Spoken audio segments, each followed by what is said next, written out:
Starting with our top story now, as the world continues to search for a vaccine against COVID-19, Singapore has temporarily halted the use of 2 influenza vaccines as a precaution after few people reportedly died after receiving them in South Korea. South Korea reported that at least 48 people have died as of Saturday after getting flu shots. However, it said that it would carry on with the state-run vaccination program as they found no direct link between deaths and the vaccine shots. Singapore has now become one of the first countries to publicly announce a halt of vaccines usage. Now, Singapore has not yet reported any deaths related to the influenza vaccination. However, according to the Health Ministry, the decision to halt the use of Sky Cell Flu, Quadrivalent and Vaxigrid Tetra is precautionary. Meanwhile, South Korea has urged its citizens to get vaccinated against influenza and reduce the chances of an outbreak that coincides with the battle on coronavirus as it kicked off free inoculations for the last eligible group. Questions related over the safety of flu vaccines have soared in the past few days after South Korea reported the deaths of 48 people following the vaccination. However, authorities have rejected direct links between fatalities and the flu program. At least 1,154 instances of adverse reactions have been reported from among more than 9.5 million people inoculated since the effort began in September. Meanwhile, around 5 million doses had to be disposed of after not being stored at recommended temperatures last month.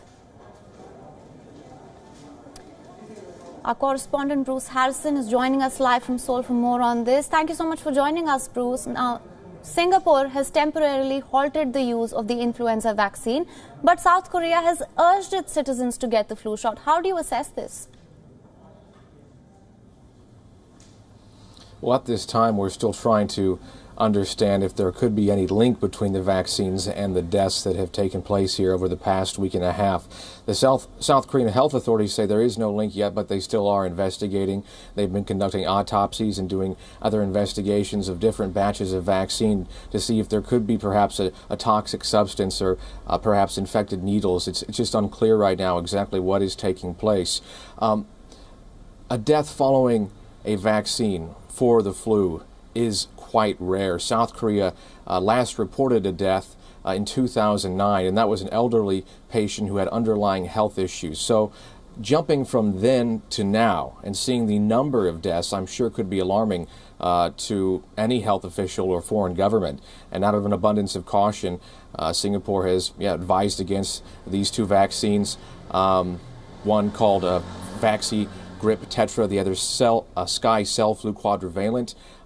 But because South Korea says it hasn't determined any link, it's still looking forward at this point to potential harder health burden without the flu vaccine. So it's encouraging the public to continue. Okay, Bruce, but questions related over the safety of the flu vaccine have now soared, of course, after South Korea reported deaths of 48 people. Why then do you think is South Korea still so determined to keep up the inoculation process? Why just not call for a temporary halt?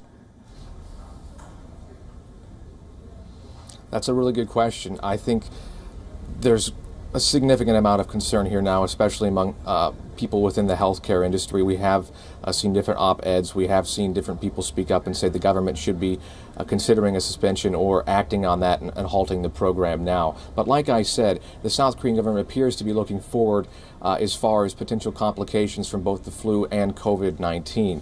I think there's a concern that if you tell people to stop taking the influenza vaccine, will that impact the public's sentiment about receiving a COVID-19 vaccine as well? If you say vaccines aren't safe, we don't know what's going on, are we going to run into a situation when there is a COVID-19 vaccine that people are worried about taking that one as well? There's a lot of sociological impact involved in this as well, I believe, and it's making the government act cautiously. All right, Bruce, thank you so much. You make a very important point there. Thank you so much for joining us with all those details.